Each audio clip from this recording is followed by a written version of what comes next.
Está no ar mais um Direito da Gente, ao vivo dos estúdios da TV Campos de Minas. Eu sou Leidiane Gouveia e no programa de hoje nós vamos falar sobre direitos do dependente químico. Para isso, nós trouxemos como nossa convidada a doutora Celi Maria Rodrigues Silva, que é escrivã no Juizado Especial aqui da comarca de São João del Rei. Boa noite, doutora Celi. Boa noite, Leidiane. Boa noite, seja muito bem-vinda. Obrigada. Bom, a dependência química, ela vem assolando tanto a sociedade quanto no âmbito familiar. E ela é uma doença, né, considerada pela Organização Mundial da Saúde. E hoje nós temos muitas polêmicas com relação às internações compulsórias e quais os direitos que o dependente e os familiares possuem. Então, para esclarecermos as dúvidas dos nossos telespectadores, hoje nós vamos tratar sobre esse tema. Bom, Celi, para que, antes de nós entrarmos na questão mesmo da internação compulsória e dos direitos dependentes químicos, seria interessante nós tentarmos entender, dentro da nossa concepção jurídica, o que seria, no caso, droga? Droga é uma substância não produzida pelo organismo que vai causar efeitos no sistema, no sistema cerebral, né? E a pessoa vai desvirtuando, ela vai se sentindo afetada, ela sai fora do seu juízo, seria assim no juízo normal, né? Então, porque tira a pessoa, né, do seu estado normal. Do seu estado normal. Uhum. E Celina, o que seria dependência? O dependente químico é aquela pessoa que não consegue cumprir com suas obrigações cotidianas devido ao uso das substâncias e os efeitos adversos da droga, que seria ressaca. Então, ela não consegue trabalhar, ela não consegue estudar. E essa falta da droga é que causa abstinência. Então, ela fica todo o tempo procurando usar droga. Para nunca passar por esse estado de porque a abstinência, né? Ela vai ter falta de sono, irritabilidade.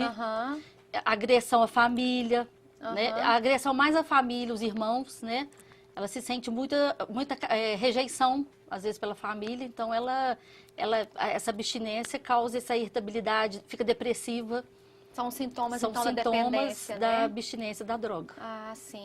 E Celi, quais as drogas hoje que são mais consumidas? Você tem dentro do seu trabalho lá, ou então dentro de pesquisa que você fez? As mais consumidas são as drogas lícidas, quais sejam aquelas que vendem lícidas, né? Que seria o álcool, né? O fumo,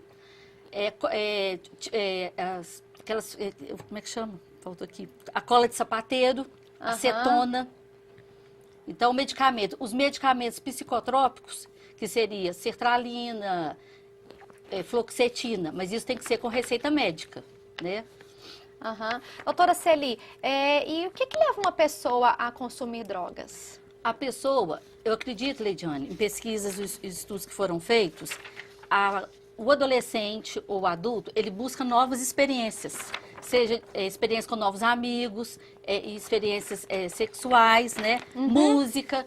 Então, ele quer sobressair, às vezes, na sociedade. E essas experiências, muitas vezes, não levam a essa satisfação que ele procura. Que é um prazer que a pessoa procura, porque, às vezes, é aquela sensação de bem-estar, e ele vai achar que essa sensação vai contribuir, né? Só que não. Essa sensação, uma hora, ela vai cair na depressão. Então, e eu acredito também que elas procuram droga porque falta de uma família estruturada, eu acho uma espiritualidade baixa, porque a pessoa que ela tem fé, né, que ela acredita que Deus é maior, porque isso é comprovado cientificamente, que quando a pessoa tem fé, tem uma espiritualidade alta, o próprio organismo, ele produz as substâncias de bem-estar. Então, uma família estruturada, bons hábitos, né? Uma família, não precisa... a droga, ela não escolhe nem classe social, nem raça, nem cor.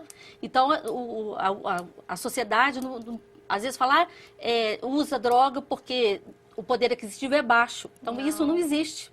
A gente não pode generalizar, Não, né? não podemos generalizar. Até mesmo porque você citou aí a questão de família desestruturada. Desestruturadas. Mas há casos também que tem uma família perfeita, Justamente. né? E o filho, às vezes, entra na droga. Né? Então, não seriam... você está citando aqui exemplos, mas não generalizando, Não né? generalizando, Há casos mais recorrentes em famílias assim. Não necessariamente toda família, não. que tem desajustada, né? Uhum. E Celi, vamos agora entrar na questão da internação compulsória, né? Nós temos observado aí nos meios de comunicação, principalmente no Rio de Janeiro, com essa questão da Copa de 2014, né? Que esse programa que o Estado do Rio implantou da internação compulsória para tratar principalmente os dependentes do crack. Essa internação compulsória, ela é prevista em lei? Ela é prevista em lei. A internação compulsória, ele está previsto em lei, né? Que é a Lei Federal 10.216/2001. E quais são os dispositivos legais que regem essa matéria? A lei, se você me permite ler, porque são várias leis. Claro. Os dispositivos legais que regem a matéria é a Lei 6.368 de 1976, que eram medidas repressivas do tráfico ilícito e o uso devido de substâncias entorpecentes. E o artigo 16 tipificava como crime para tal conduta e combinava pena de detenção de 2 a 6 meses de prisão e 20 a 50 dias multas. Em 1984, passou-se uma nova parte geral do Código Penal e passaram a ser difundidas as penas alternativas de infratores, né, que não colocavam em risco a paz e a segurança da sociedade. Com a vigência da Constituição da República, em 1988, surgiu um novo sistema legislativo penal. E a Constituição previu ainda, no artigo 98, inciso 1, a criação dos juizados especiais. E o que é a criação dos juizados especiais? A criação ela vai tratar de crime, julgar, né, e executar crimes de menor potencial ofensivo. E em 1995, com o advento da Lei 9.099, que formalizou, né, porque era o juizado informal, formalizou os juizados especiais e foram criadas as penas restritivas de direito e multa. E prestação de serviço à comunidade e pagamento de multa. Aí também nessa sequência, né, agora que é a nova lei das drogas, que é a Lei 11.343, que é a chamada lei das drogas, né? E é uma justiça retributiva. Em suma, a justiça retributiva, que era baseada no castigo, agora passou a ser uma justiça restaurativa. Então, ela não vai punir por ser uma doença que é comprovada pela Organização Mundial de Saúde. Claro. Ela não vai punir, ela vai prever, então, os entes públicos, município, estado, que é o SENAD, que é o Sistema Nacional de Política Antidrogas, estão fazendo convênios, né, com prefeituras, parcerias com as comunidades públicas, no sentido de esclarecer, advertir o autuado sobre os efeitos das drogas. E Celi, um familiar que possui um dependente químico, mas uma pessoa que possui um dependente químico na família, se ele quiser fazer uma internação compulsória, o que ele deve fazer? Qual o procedimento que ele deve adotar? Primeiramente, ele tem que procurar, se não tiver condições, né, de pagar um advogado, ele vai procurar a Defensoria Pública da comarca ou o Ministério Público. E esse pedido vai ser feito por escrito e com um laudo de um psiquiatra, atestando que ele não tem condições, não tem responsabilidade civil, porque ele está sob os efeitos da droga. Então, seria um caso de início. Tem divergências doutrinárias no sentido seguinte. Tem entendimento que precisa ser feito, primeiramente, a interdição do autuado, do dependente químico, no caso, né? Seria entendimentos que, assim, fazem a interdição primeiramente, para depois a internação compulsória. Então, vai depender de... Cada doutrinador pensa de uma forma. Por exemplo, no caso, se uma internação que vai recorrer ao município, então seria nos juizados da Fazenda Pública. Né?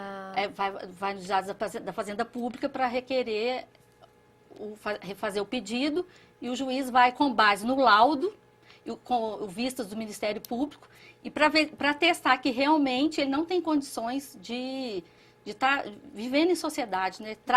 Se aquela pessoa está trazendo o mal para a sociedade, para a família. Mas isso está previsto na lei? Está previsto em lei. Ah, tá. Que tem que primeiro passar por tem avaliação médica, né? Tem avaliação médica. Aham. Porque seria, o objetivo disso, não a pessoa, ela ficaria num cárcere privado. Então, hoje em dia, o que você tem que ver?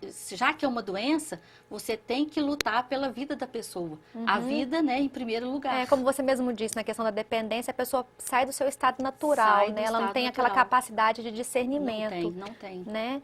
E qual que seria o objetivo desse procedimento, Celi? Isso aí é uma precaução para a própria pessoa, né? Aham. Porque às vezes a pessoa, é o que eu falo, que eu penso, né? Acredito, que as mães não desistam dos seus filhos. Porque às vezes ele está usando a droga e parte para o crack, né? Para uma droga mais forte. E a pessoa desiste, a família desiste. Ele não quer estudar, não quer trabalhar, e deixa de lado. Então, isso aí nós não pode deixar de fazer. Então, às vezes a família, para se ver livre do problema, interna. Então, o psiquiatra tem que atestar que ele não tem condições. Então, não é a família que vai determinar se tem que internar ou não. É o profissional, da saúde, né? No caso, o médico, né? Psiquiatra. E com autorização do juiz competente. Que até, Leidiane, são considerações dos tipos de internação psiquiátrica, que é a voluntária, né? Aquela que se dá com consentimento do usuário. A involuntária, aquela que se dá com consentimento do usuário e pedido de terceiro. Então, a família, um amigo pede. E a compulsória, que é a justiça que vai determinar. Ah, tá. Então, o juiz vai autorizar mas isso assim, a internação compulsória, ela não é uma regra, ela é uma exceção. Uma exceção. Inclusive, a Mércia, do Seu Desmonte, que já havia mandado uma pergunta anteriormente, ela tem outra dúvida. Como a pessoa consegue adquirir a bolsa para tratamento que você mencionou? A bolsa vai ser em Belo Horizonte. Em Belo Horizonte? Belo Horizonte. E como que é o procedimento? Você sabe informar? Não, isso aí eu não estou por dentro, não. Mas eu posso depois passar aqui para a TV Campos de Minas. Isso. Ou então também se informar pela internet, também né, com relação... hoje em dia, as ferramentas de busca na internet são tão fáceis, né? Então é só colocar, como que eu coloco... fala novamente para nós o nome dessa ajuda que você falou. Bolsa... Cartão Aliança pela Vida. Aliança pela Vida. Cartão Aliança pela Vida. Então, Mércia, é só você buscar na internet, né, essa ajuda esse programa do governo do estado que chama Aliança pela Vida, que ele fornece essa ajuda. Lá você vai encontrar qual o procedimento que você deve adotar para estar conseguindo essa bolsa. Não é isso? A Vera, da Rua do Barro, ela quer saber o seguinte: sou colaboradora da PADEC, porém não consegui internar o meu filho lá. Uma amiga minha conseguiu de primeira, eu ainda não consegui. O que ela deve fazer? Qual que é o nome dela? É a Vera. Vera, você tem que se dirigir novamente à PADEC, porque, como eu já havia dito antes, a PADEC é uma comunidade terapêutica sem fins lucrativos. Ela vive de doações. Então, a PADEC ela tem 3 modalidades de mensalidades, né? 3 modalidades: pago, parcial e dos contribuintes. A prefeitura, igual eu falei, a prefeitura e o Estado são doações esporádicas. Então, a PADEC depende de vagas, porque a demanda é muita. Então, de repente, o dia que a sua amiga procurou, deu a sorte de estar com a vaga aberta. Mas a PADEC é uma comunidade terapêutica, é a Vida e Esperança, muito bem conceituada. Inclusive, o presidente agradece à população, estive em contato com ele, de São João del Rei, que se a PADEC está em atividade graças à contribuição da população de São João del Rei. Bom, e além do mais, seria interessante esclarecer que a contribuição não gera necessariamente o direito à internação. Justamente. Porque, na verdade, é uma fila de espera. É uma fila de né, espera. Para não privilegiar os que contribuem. Justamente. Né? Não é porque a pessoa contribui que ela vai ter o direito preferencial. Preferencial.